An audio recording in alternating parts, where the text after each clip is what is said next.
곽수종이 꿈꾸는 정의롭고 원칙이 살아있는 대한민국. 청취자 여러분과 함께 만들어가겠습니다.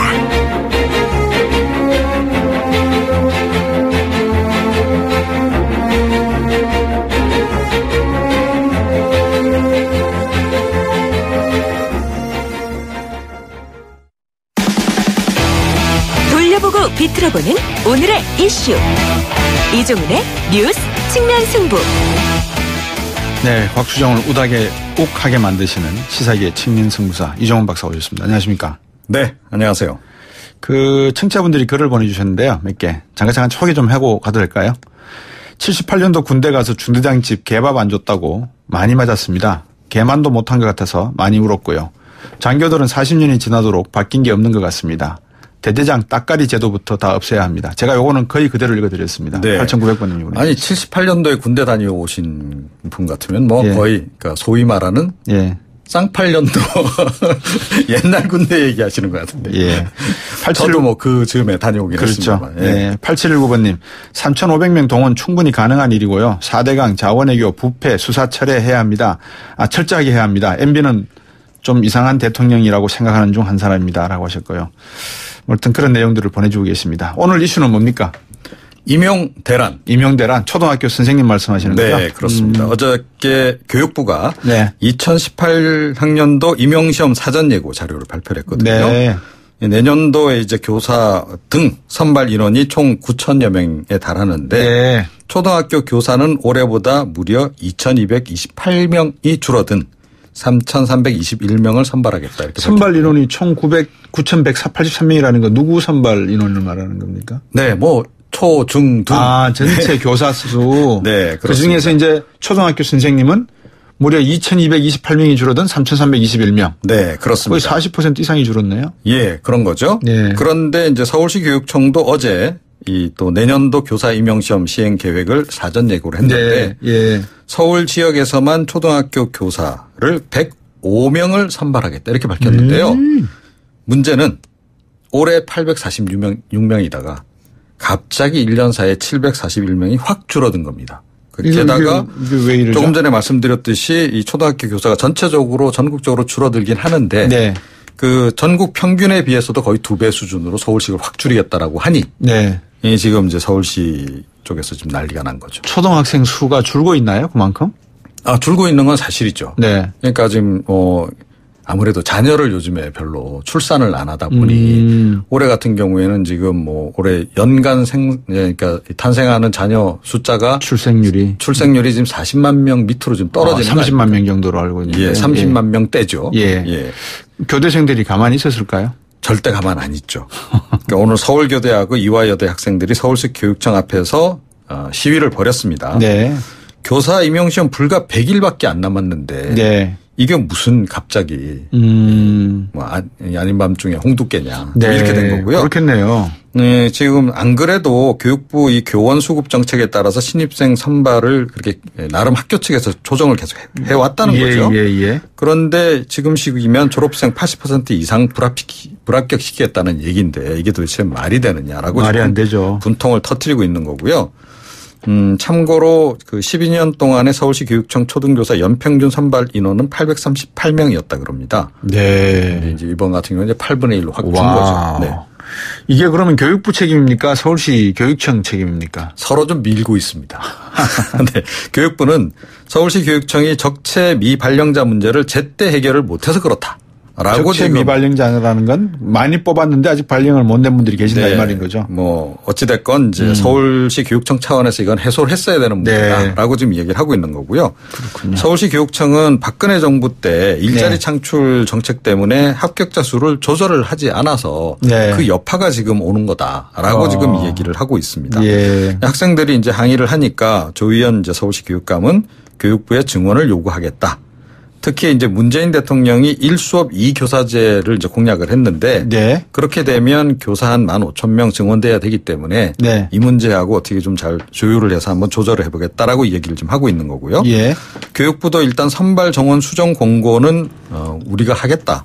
하지만 최종 판단은 교육청이 하는 거라고 이렇게 약간 한 발 빼는 그런 모습을 지금 보이고 있습니다. 1수업 2교사제가 뭡니까 이게? 그러니까 한 수업에 선생님이 두 분이 들어가신다는 거죠. 두 분이 더 가신다고요? 예, 예. 오, 재밌겠네요, 수업이. 그렇다고 또 무작정 늘릴 수도 없는 일인 거는 맞죠, 그죠? 네. 선생님 수를 15,000명이 증원되어야 한다? 이거 너무 많은데. 그런데 공약에 일단 이게 포함이 되어 있는 건 사실이고요. 예. 그러니까 한국교총이나 전교조도 교사 지금 초등학교 교사 숫자는 앞으로도 계속 늘려야 된다라는 입장입니다. 이분들 예. 생각은. 뭐냐면 예. 우리나라의 학급당 학생 수, 그다음에 교원 1인당 학생 수 이게 여전히 이제 선진국에 비해서는 이제 높다는 거죠. 이게. 예. 자, 그러니까 이제 적은 숫자의 학생을 소규모의 학생을 이제 선생님이 가르치는 학급 숫자도 이제 좀 줄이고 네. 뭐 이런 식으로 하려면 사실은 이제 이 교사는 더 이제 충원을 해야 한다. 네. 그러면서 조금 전에 이제 이 조희연 서울시 교육감도 이야기한 그러니까 문재인 대통령의 공약상 그걸 함께 이분들도 거론을 하면서 네. 예, OECD 수준으로 교사 1인당 학생 수를 좀 맞추자. 정원 오히려 늘리자 이렇게 이야기를 하고 있고요. 네. 학생들은 당장 일단 초등교사 선발 인원을 550명 정도로는 해줘야 되는 거 아니냐라고 지금 이야기를 하고 있는 상황입니다. 지금 기간제 교사가 많이 계시잖아요. 네. 이분들을 또 전교사로 또 전환해야 되지 않습니까? 그게 이제 약속은 안 돼 있으나. 예. 예, 이제 앞으로 그럴 계획이다라고 하는 얘기가 많이 나오고 있죠. 그래서 사실은. 예. 그 문제 때문에 신규 임용을 지금 확 줄인 거 아니냐. 이런 얘기도 지금 나오고 있습니다. 그러니까 지난달 20일에 고용노동부가 공공부문 정규직 전환 가이드라인이 발표됐을 때. 네. 그때 기간제 교사는 제외시키지 않았습니까? 네, 그래서 또 이분들이 또 뭐 분개를 하고 또 그랬었는데. 지금 교원 정교사 지금 임용대 기자도 한 3,800여 명 정도 되거든요. 네. 예. 올해는 아마 더 늘어날 것 같은데 예. 어찌됐건 이제 그것을 일단 해소를 해야 한다라는 이제 그런 이제 명제가 있는 거죠. 예. 서울시 교육청이 지난 2일에 이제 학교 비정규직 문제 관련해서도 역시 정책 방향을 내놨는데 이때도 기간제 교사는 일단은 제외를 시켰습니다. 예. 그런데 시간의 문제일 뿐이지 궁극적으로는 결국 기간제 교사도 정교사로 전환할 거다라고 하는 지금 내외의 관측이 지금 많이 나오고 있고요. 네. 그런 점에서 사실은 신규 임용을 줄인 거 아니냐라고 하는 얘기도 좀 나오고 있고 아이고. 이 바른정당이 그 부분을 꼭 집어서 오늘 얘기를 했습니다. 차라리 기간제 근로자 강사의 정규직 확보를 위해 교사 채용을 줄이려는 것이라고 말하는 것이 솔직했을 것이다. 네, 이렇게 또 꼭 집어서 얘기를 했네요. 핀센트. 예, 요새 핀센트가 유명해요. 핀세트. 예, 네. 핀세트. 오늘 말씀 여기까지 듣겠습니다. 고맙습니다. 네. 시사평론가 이종훈 박사였습니다. 청취자가 묻고 박 박사가 전한다. 방송을 들으시면서 궁금하신 사항은 문자 메시지로 보내주세요. 샵 0945번 우물정 0945번으로 짧은 문자 50원 긴 문자 100원의 정보 이용료가 있는 문자 메시지로 보내주시면 박 박사가 꼼꼼하게 읽고 인터뷰에서 대신 질문해드립니다. 오늘 들으신 인터뷰 방송은 YTN 라디오 곽수중의 뉴스 정면 승부 홈페이지나 팟캐스트, 팟빵을 통해 다시 확인하실 수도 있습니다.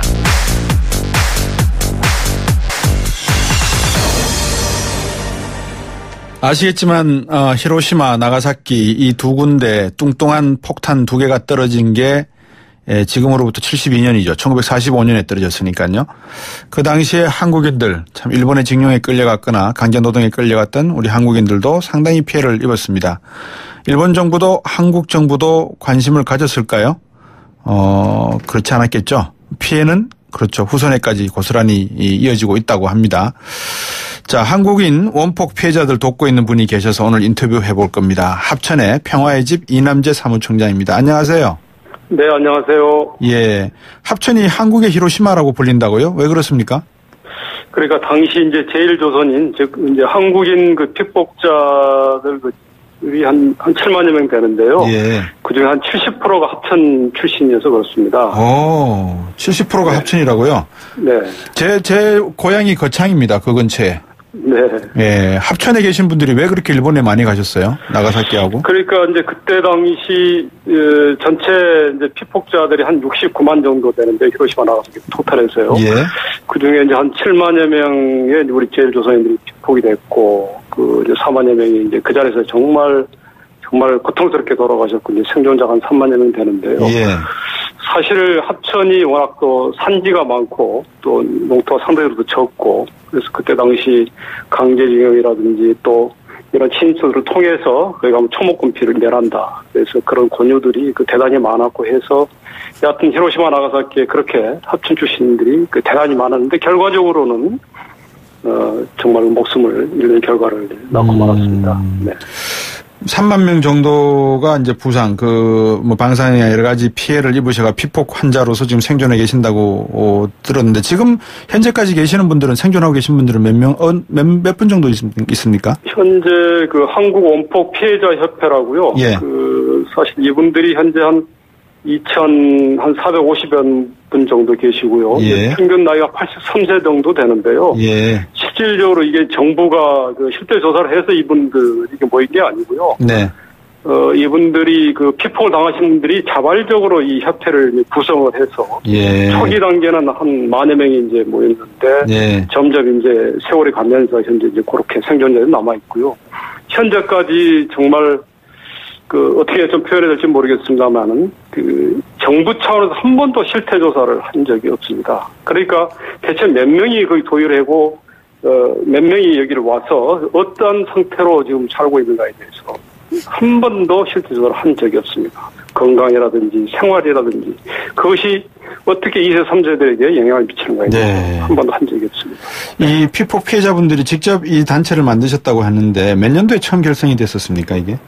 그러니까 이제 돌아오고 나서 당시 이제 1957년도에는 이제 일본에서 예. 국가 원호법을 만들어서 정말 피해자들을 많이 지원하고 그랬는데도 불구하고 우리 한국 정부는 아무런 반응이 없기 때문에 예. 이분들이 이제 1957년부터 이제 자발적으로 아픈 예. 분들이 모여서 일본에 그렇게 소송을 한다든지 또 정부 네. 차원의 실태 조사를 해달라. 예. 그걸 요구를 하기 위해서 그 단체를 이제 만들어서 현재까지 지금 이어오고 있습니다. 예. 지난 5월 국회에서 한국인 원자 폭탄 피해자 지원 특별법 제정됐다고 하는데 어떤 내용의 특별법입니까? 사실은 반쪽짜리 지원법인데요. 네. 원래 4분 국회의원들이 발의한 그런 내용들은 다 삭제가 되고, 그동안 보건복지부가 인도주의적 차원에서 이제 적십자를 통해서 지원하고 있는 그런 내용만 담겨 있는 거고요. 특히나 이제 아까 말씀드린 대로 정부 차원 한 번도 실태 조사가 없기 때문에, 네. 최소한 정부 차원에서는 조사 보고서를 위한 실태 조사는 필요하겠다라고 하는 그런 판단이 들었는지, 네. 그런 실태 조사, 그리고 대한적십자사가 이제 우려 지원하고 있는 그런 부분. 네. 특히나 이제 피해자 단체가 강력하게 또 요구했던 그런 추모 사업. 네. 특히 그런 후세들을 위한 자료관이라든지 유령탑이라든지 그런 평화공원 조성 이런 내용들이 이제 들어가 있습니다. 아니 왜 정부는 이렇게 72년이라는 세월이 흐를 동안에 실태 조사 한 번도 하지 않았을까요? 그러니까 그게 이제 저희들로서 의문인데요. 예. 그만큼 정부가 이 문제에 대해서 대단하게 예민하게 생각을 했고요. 왜 예민합니까? 일본 또한 일본 방사능 영향 연구소를 통해서 예. 핵이 후세들에게 영향을 미치지 않는다라고 하는 판단을 했고, 더구나 어쨌든 이 핵이 가진 문제가 당대에 끝날 수 있는 문제가 아니고 후대에도 영향을 미치기 때문에 네. 정부는 특히나 이 문제에 대해서 좀 예민했다고 좀 생각이 듭니다. 예. 그래서 실질적으로도 피폭된 부모를 가졌다는 이유 하나만으로도 현재까지 2세, 3세, 4세까지 있습니다만 이분들이 다들 그런 어떤 이유를 알 수 없는 그런 좀 병으로 다들 좀 고생들을 하고 있고 좀 아파하고 있습니다. 특히 이제 이분들이 이제 자발적으로 한국 원폭 2세 환우회라고 하는 그런 환우 단체를 만들어서 예. 정말 커밍아웃을 하고, 그러니까 사회적으로 여러 가지 불이익이 있음에도 불구하고 해서 네. 정말 좀 규명을 해달라고 좀 요구를 하고 있음에도 불구하고 네. 전혀 아직까지 이것이 이루어지고 있지 않습니다. 이남재 총장께서도 아시겠지만 우리가 길거리에서 일반적인 교통사고가 나도 그 충격이 제대로 나타나려 그러면 며칠 뒤에 나타나니까 합의하는 것도 조금 기다렸다가 사태를 보고 아니면 심하면 병원에 입원해서 진단서를 끊지 않습니까?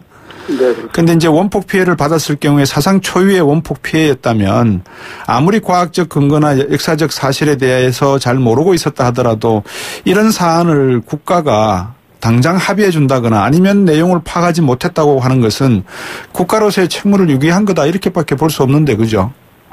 아까 제가 그 숫자를 언급해드렸는데요. 아마 네. 의아하실 겁니다. 어떻게 7만 명이 피폭이 되고 4만 명이 돌아가시고 생존자 3만 명이 어떻게 만 단위로 끊어지느냐.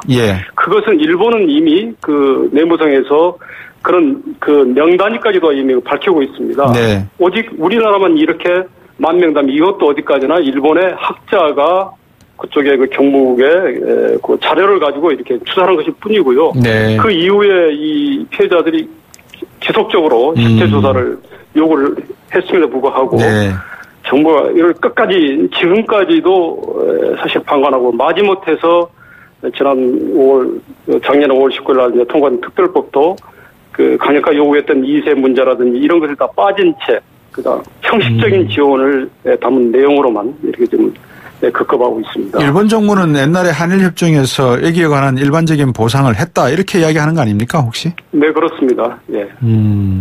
그래서 지난 이제 2011년도에 8월 30일 날 이제 헌법재판소가 그 한국 정부의 여러 가지 그 예결권을 제대로 그런 활동을 하지 않았다. 그래서 그거는 위헌이다라고 그때 그 판결을 하지 않았습니까? 그래서 저희들이 그걸 가지고도 한국 정부가 얼마나 일본 정부의 입장을 줬고 특히나 이 문제에 대해서 외면했는가를 이제 저희들이 그 헌법재판소의 결과라든지 이런 걸 통해서 저희들이 누누이 이야기했음에도 불구하고 아직까지도 형식적으로 그렇게 일본의 피폭자들도 뭐 말씀하신 거 보면 90%가 일본인인 것 같은데 한 69만 정도 중에서 그죠? 7만 명 한인 피해자를 빼면 그러면 일본인들은 1세대의 그런 고통 살아남은 분들이 2세, 3세, 4세까지 이렇게 대물림되고 있다는 여러 가지 어떤 정황적 상황과 증거를 가지고 지금 계속 추적하고 이분들을 돕고 있습니까? 일본 상황은 어떻습니까? 일본 정부는 현재 그 지자체 사이타마 현을 비롯해서 5개 현에서 현재 2세라든지 이분들에 대해서 일단 건강과 관련된 그 의료 지원을 좀 하고 있습니다. 다만 그 사람들이 그렇다고 해서 2세의 그 건강 관련된 그 영향이 미치고 있다라는 걸 의학적으로 자기들이 규명해서 낸 결과는 아니고요. 다만 인도적 차원에서 충분히 가능성이 있다라고 하는 것을 그런 현에서 인정을 해서 그렇게 지원하고 있습니다. 그럼에도 불구하고 우리 정부에는 전혀 이번에 특별법에도 2세에 대한 실태 조사라든지 그런 부분의 건강 지원이라든지 이런 걸 철저히 외면하고 끝까지 반대를 했습니다. 그 고위업체 전후의 말씀을 뭐 뜬금없이 한다라고 하실 수도 있는데 자기들 자신들의 어떤 이해관계를 적극적으로 나서서 찾아내지 않으면 정부는 그 전까지는 나 몰라라 하는 게 우리 정부의 관행이라고 봐야 될까요? 왜 그렇습니까? 저희가 17대 국회에서부터 17대, 18대 국회, 이번에 19대 국회 어렵게 됐는데 저희들이 사실은 이 핵이 왜 무섭냐고 하냐면 당대 그 참상이 끝나는 게 아니라 예를 들어서 유전적 변형을 통해서 그것이 후대에 계속 지속적으로 영향을 미친다라고 하는 사실입니다.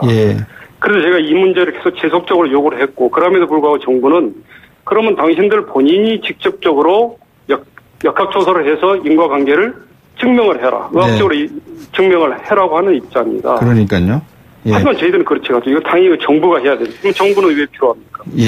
그래서 이제 제가 일본 사례를 여쭤봤던 건데 일본의 경우에서도 구체적인 의학적인 사례를 갖다가 확정하지는 않지만 그 가능성이 있다라는 걸로 인해서 각 지자체에서 이 피폭 피해자들을 돕고 있다는 거 아니겠습니까? 그렇습니다. 그래서 이제 영향력이 있다, 미친다 이렇게 단정을 하기 위해서는 여러 가지 임상 실험이라든지 환자에 대한 예우를 꾸준하게 지속 관찰해온 자료가 있어야 되는데 그런 경우가 원폭 같은 경우에는 없으니까 결국 정부가 손 놓고 다 관망하고 있지 않나 하는 생각이 드네요. 말씀하신 대로 좀 많은 관심을 정부가 이제 가졌으면 합니다. 그죠?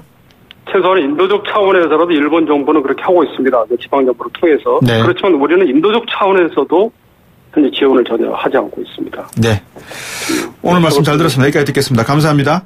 고맙습니다. 이남재 합천평화의 집 사무총장이었습니다. 7시 뉴스 듣고 3부로 돌아오겠습니다.